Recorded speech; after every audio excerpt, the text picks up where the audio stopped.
Consolation of Philosophy, written by Boethius in about 525 AD, is one of the most influential works of the Christian Church in the Middle Ages.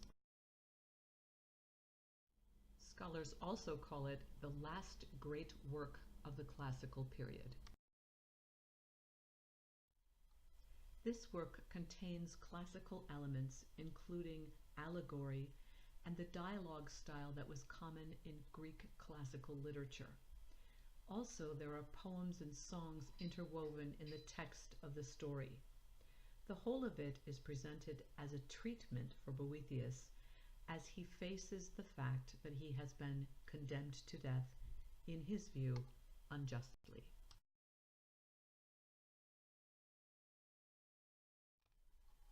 Boethius's full name is quite a mouthful. It is Anicius Manlius Severinus Boethius. He is sometimes known as Saint Severinus.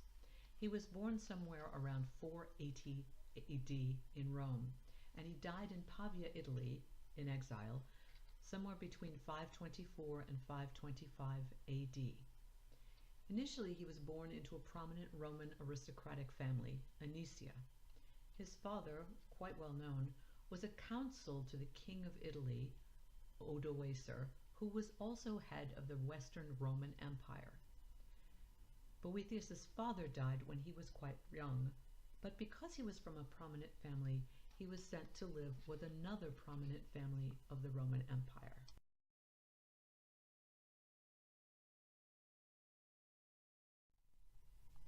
Boethius's new foster father's name was Quintus Aurelius Memmius Symmachus, and he was called Symmachus for short.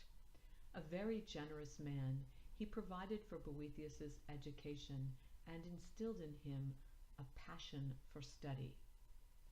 He provided for Boethius to study Greek, which was increasingly rare in his time. Realizing this, Boethius was very concerned that important Greek classical works of the philosophers, such as Aristotle and Plato, would be lost as people ceased to speak Greek. So he made it his personal mission to translate them into Latin before these works were lost. Solely because of him, Aristotle's works survive for us today. His study of Greek led to his love of philosophy, and we see in his works a heavy influence of the Greek literary style, especially in the Consolation of Philosophy. Boethius didn't limit himself just to translating. He also wrote a number of original works that bridged the gap between philosophy and theology. Some of his titles include The Trinity is One God, Not Three Gods, Whether Father, Son, and Holy Spirit may be substantially predicated of the divinity, How substances can be good in virtue of their existence without being absolute goods, and On the Catholic Faith. But the scholar's life became more than a little complicated and a whole lot more ugly when he got himself involved in politics. Theodoric brutally defeated Odoacer and became king, but he never clearly defined exactly what he thought he was king of. He held the title Ostrogoth king, but he also called himself vice-regent of the Eastern Roman Empire, the regent of Spain, which is on the west side, the king of Macedonia, which is on the east side, conqueror of Italy, probably a reference to the fact that he defeated Odoacer, who was king of Italy, and also patricius, which is a title meaning general and council of the Eastern Roman Empire. Having heard of Boethius, probably because of his father, he hired the young man for some special projects. Boethius's early experience with Theodoric was very positive. The king initially gave him some fun projects, including building a sundial and then a water clock. Then he asked Boethius to help him choose the official lyre player for the realm. As things became a little more complicated and the king became more comfortable with Boethius, He asked him to look into a scandal that involved debasement of the coinage of the realm. Based on Boethius's performance in all of these tasks, Theodoric appointed him as Magister Officiorum. But things soon became complicated. The Roman Empire was divided into an Eastern and Western Empire because the Pope condemned the Byzantine Patriarch. Theodoric was happy with this because it meant more power for him as head of the eastern portion of the empire. Boethius, however, quietly supported the notion of a united empire, which clearly was not in sync with what Theodoric wanted.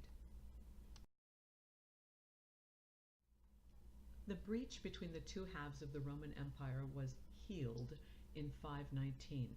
This placed Theodoric in a difficult position, and he became known as the heretic king, because although he was a Christian, he espoused the Arian point of view, which was a heresy that held that the Father and the Son were not of one substance. He thus became suspicious of Boethius.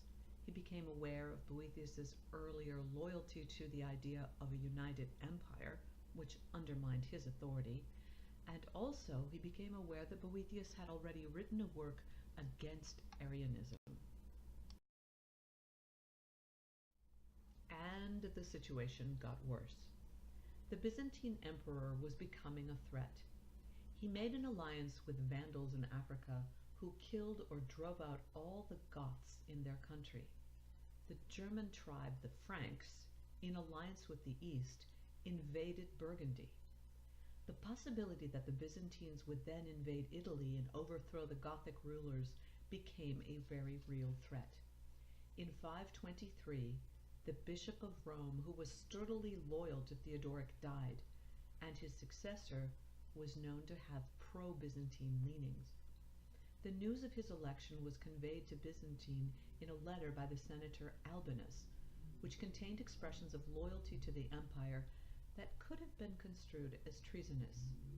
The letter was intercepted by the censors and was given to the attention of Boethius because of his official position. He knew the senators involved and did not think that they intended treason, and he let the matter drop.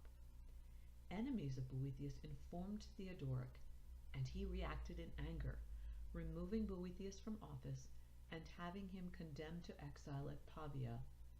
He also ordered the confiscation of Boethius's goods and finally condemned him to death. While in exile in Pavia, looking at the utter ruin of all his hopes, he wrote his great work, The Consolation of Philosophy. Boethius was never granted a trial.